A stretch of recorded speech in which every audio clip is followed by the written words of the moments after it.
hoje, mais ainda. Hoje mais ainda. As pessoas hoje, infelizmente, ainda olham muito pelo financeiro da pessoa, pelo material. E isso tem deixado o quê? Muitos crentes orgulhosos. Os que têm, ficam orgulhosos.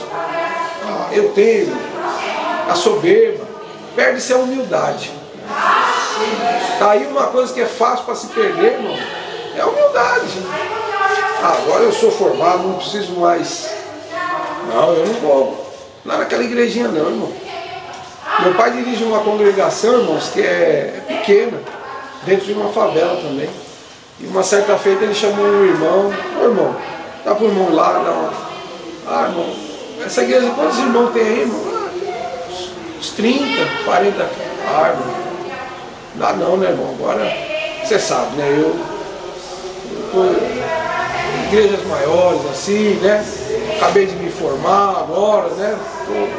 E quantos CD dá pra gente vender aí, se a gente for? Não dá pra entender, irmão, isso aí. A pessoa só visa bens materiais, material, fama. Eu não diria, eu vou dizer, o certo, o correto é isso mesmo, é ajudar o irmão que veio. Claro, isso aí a gente tem que fazer, a gasolina, dar uma oferta, tirar uma oferta, isso aí eu concordo. Mas o irmão estabeleceu uma regra.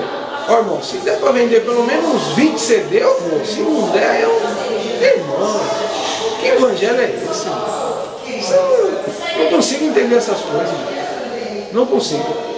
Então, isso é tudo o quê? Falta de humildade, irmão. As pessoas, né? O camarada hoje está bem na vida, né? Está bem estabelecido, já perde aquela humildade, aquela simplicidade, querer ir num lugar mais difícil, né? Lugar onde as pessoas são mais pobres. As pessoas vão perder, meu. E a gente tem que tomar muito cuidado aqui, que o irmão vem falando aqui no segundo ponto aqui, ó. É a pregação cristocêntrica. O reino de Deus presente na igreja. Na pregação cristocêntrica. Lembra, Dedê, para nós? Você tem aí? É o segundo tópico aí, ó. O reino de Deus presente na igreja. Na pregação cristocêntrica. Na página 37. Show? Isso, pode ler. Uma das principais características da igreja de Deus é a pregação cristocêntrica. Pedro, no dia de Pentecostes, proclamou com ousadia o Cristo crucificado. Atos capítulo 2, versículo 36. Já o apóstolo Paulo declara com firmeza ser este o assunto principal de suas pregações.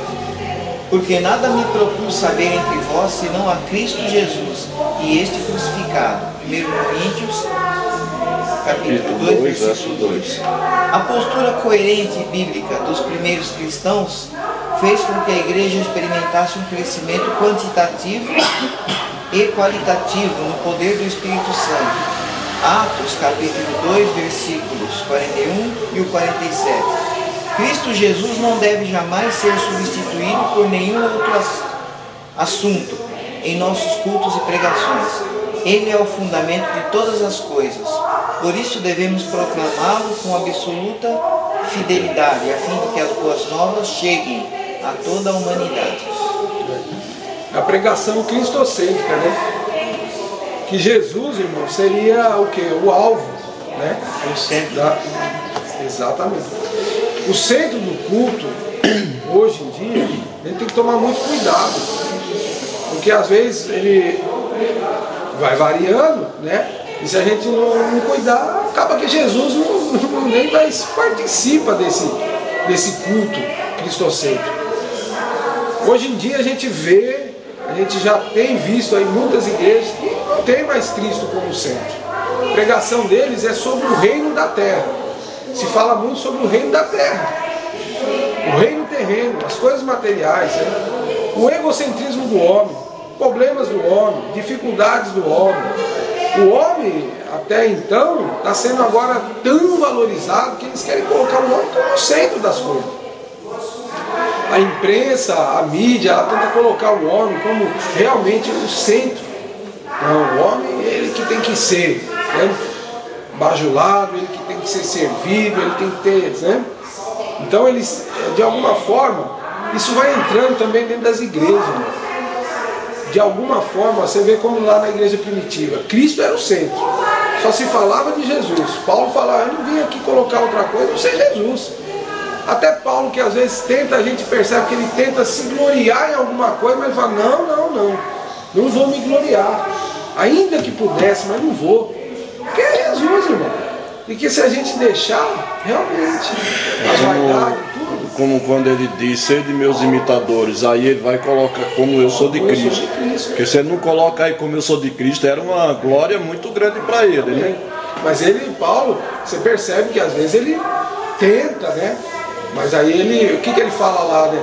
Naquela passagem que ele fala assim, um homem, não sei se um corpo ou um espírito, Deus o sabe, né? Mas para mim não gloriar, né? Depois, né? Falar que foi me colocado um espinho na carne. Tudo isso para o homem, irmão, não deixar o egocentrismo, né? Porque o egocentrismo ele é muito presente na nossa vida. As pessoas vivem falando assim, você merece o melhor. Você é de Deus, você tem que ter o melhor. Hoje em dia a coisa vira mais ou menos isso. Não, irmão, você tem que ter o melhor. Você tem que ser o melhor porque você é de Deus. Então as pessoas querem hoje em dia realmente colocar o homem como o centro das coisas. E às vezes Jesus fica meio de lado. Fica até esquecido, né, de tudo. Né? Mas não era assim no princípio. A igreja colocava ele como o centro das coisas. Jesus era o centro. O que Jesus quer que a igreja faça hoje? Então nós temos que entrar dentro desse contexto aí e falar, não, realmente nós temos que andar como Jesus. Jesus fazia isso, mandou proclamar o evangelho, vamos proclamar. Mandou fazer isso, vamos fazer. Né? A gente tem que estar aqui para servir, a gente tem que ter isso em mente, que a gente veio aqui para servir. Agora a gente querer, né, como muitos aí estão querendo, que só ser servido. Né? Desviar nem para a esquerda e nem para a direita. Exatamente. Tem gente que está distorcendo muitas coisas, né? As pessoas querem ser servidas por Deus, irmão. Elas não querem mais servir a Deus. Hoje em dia está difícil, irmão. Todo mundo quer ser Elias. Mas Elias foi servido, mas não porque ele quis, né? Passou, né, por um processo, né? Pode falar, irmão Carlos. Na semana passada, eu estava ouvindo uma pregadora na televisão, não me lembro o nome dela. Ela prega todo dia. Aí ela estava falando sobre o sacrifício, né? Deus não aceita sacrifício. Aí, só que ela falou de uma forma assim, que como se o sacrifício fosse abominável para Deus. E ela leu, inclusive, no Salmo 51, parece que é o versículo 16, que fala, né? Então ela disse, ela até especificou, falou, olha, esse negócio de jejum, oração prolongada, vai no monte, isso aí tudo é reprovado por Deus. E eu estava ouvindo, atenção quando se fala, né? E eu faço anotação na hora, depois eu consulto para ver se a pessoa tem razão naquilo que está pregando. E eu não concordei com ela não, viu?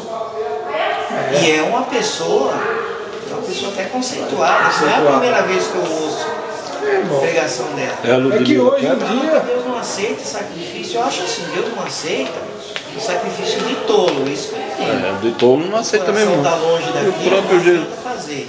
O Mas sendo sincero, eu entendo que Deus aceita. O próprio Jesus não mandou orar e jejuar? Exatamente. O sacrifício. Vigiai. O sacrifício de um jejum, irmão, quando você faz um jejum com um propósito, um coração.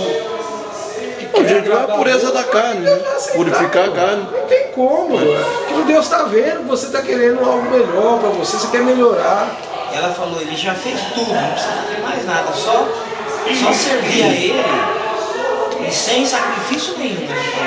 É porque eles entram, irmão, hoje em dia, por isso que eu estava falando para os irmãos, hoje em dia, como tem muitas linhas, né, de salvação, sobre a doutrina da salvação, arrumada, justificação, né? Arrumada por as pessoas entendem o seguinte, por exemplo, na doutrina batista, né, presbiteriana, que é a calvinista mais ou menos, a tradicional, elas entendem assim, que nós, os que são escolhidos, os que são crentes escolhidos vão ser salvos, irmão, independente de qualquer coisa que você faça. Para eles, a visão é essa, que, independente do que você faça, irmão, você vai ser salvo, porque você é um escolhido. Eles pegam textos que apoiam, né? Jesus disse, ó, aqueles que o Senhor me deu na mão, de maneira alguma eu vos perderei, né?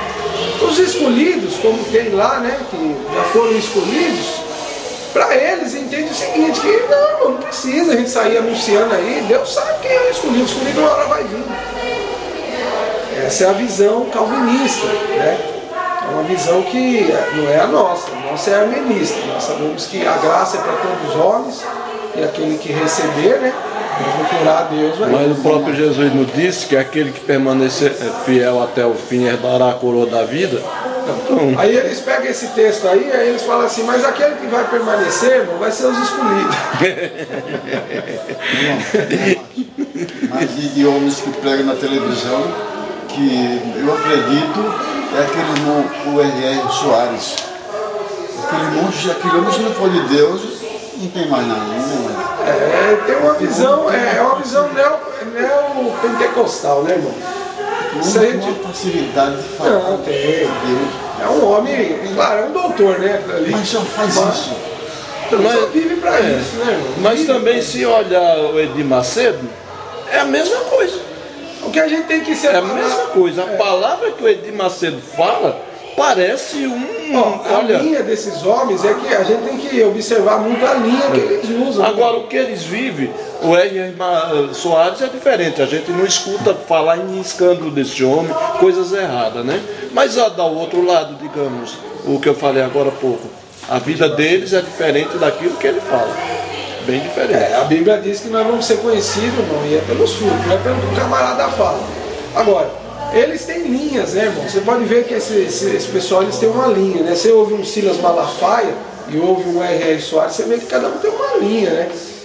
Você ouve aquele outro que é da presbiteriana lá, o Daniel Hernandes, coisa assim. O que é daquele grupo, como é que se fala? Voz da Verdade? Não, já é uma outra linha. A gente vê, todos esses homens têm uma palavra. Todos eles têm a palavra, irmão. E infelizmente, hoje, eu digo infelizmente por quê? Porque a palavra hoje, irmão, alguns têm meias verdades. E outros têm realmente a verdade absoluta.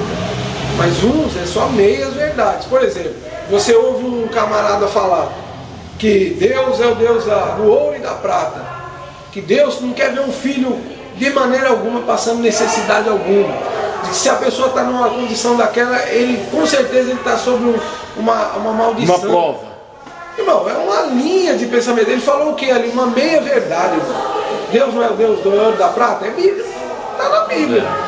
Mas não é uma verdade inteira aquilo ali. Você vê que é uma meia verdade. Fala uma coisa que é verdadeira e já outra ele distorce. Irmão, nessas pregações de televisão a gente vê muita técnica, muita oratória. Assim, eles estudam, não é que eles estudam a palavra de Deus para pregar. Eles fazem tipo como se fosse um curso preparatório para poder levar a palavra na televisão. Só que a essência da palavra mesmo, né, que é a base, que é Cristo, eles não tem. Você vê que vê só ensinando ali para poder prender a atenção das pessoas, aquelas pessoas estão prestando atenção, nossa, ele prega bem, ele fala bem.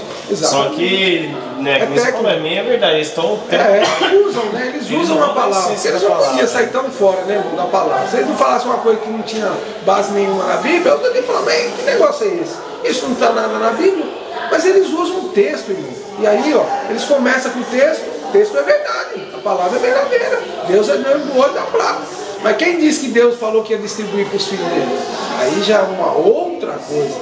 Quem disse que Deus falou alguma coisa? O próprio que Deus nós disse que o quê? sol do justo é o mesmo do injusto. Exatamente. Então as pessoas, eles usam essas técnicas aí, como o irmão Márcio falou, e aí eles pegam as pessoas, porque essas pessoas, irmão, infelizmente, elas vão lá por trás de outra coisa. Elas querem resolver os problemas da vida dela. E aquilo vem para quê? Satisfazer o ego da vida dela. Não, Deus vai me dar de novo. Eu tinha 2 empresas, agora eu vou ter 4. Eu tinha 3 carros, agora eu vou ter meia dúzia. Isso leva elas a realmente acreditar, irmão. Agora, Cristo é a pregação deles. A salvação, a santificação, né? Separar o pecado, irmão. Hoje se fala tão pouco, irmão. Eles não falam em pecado, eles não falam em salvação. Salvação é muito difícil ouvir deles. Explicar para o povo o que é pecado. Quantas pessoas estão pecando em pecados que são pecados, vamos dizer assim, corriqueiros, do dia a dia, irmão. É um pecado que muita gente não vai entrar no reino de Deus. É a glutonaria. Se a gente não tomar cuidado com isso daí, A glutonaria é comer excessivamente, sem